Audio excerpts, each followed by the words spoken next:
always try to be helpful and do not hurt others.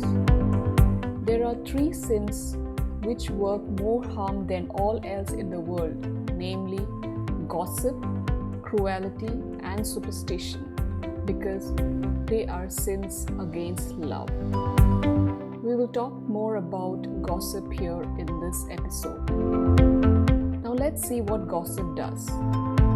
It begins with an evil thought, and that in itself is a crime. For in everyone and in everything there is good, and in everyone and in everything there is evil.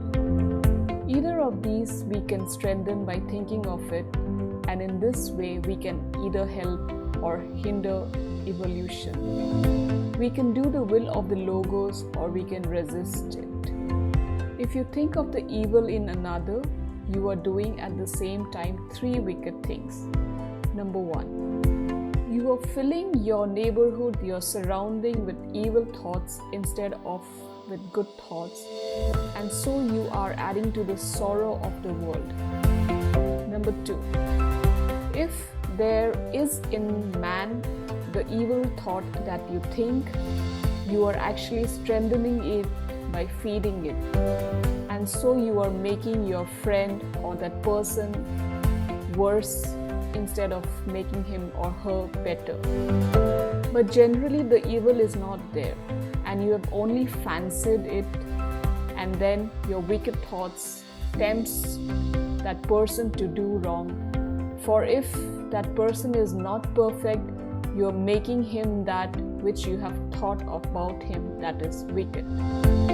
The third point, you fill your mind with evil thoughts instead of good, and so you hinder your own growth and make yourself, for those who can see, an ugly and painful object instead of a beautiful and a lovable one. Not content with having done all this harm to your friend or to that person, this gossip tries to look for other people to join in this crime. Eagerly he or she tells this wicked tale to them, hoping they will also believe it, and then these new people join him in pouring evil thought about the poor sufferer. And this goes on day after day and is done not just by one person but by thousands. Now do you see how terrible this has become? How terrible sin it has become? You must avoid it altogether.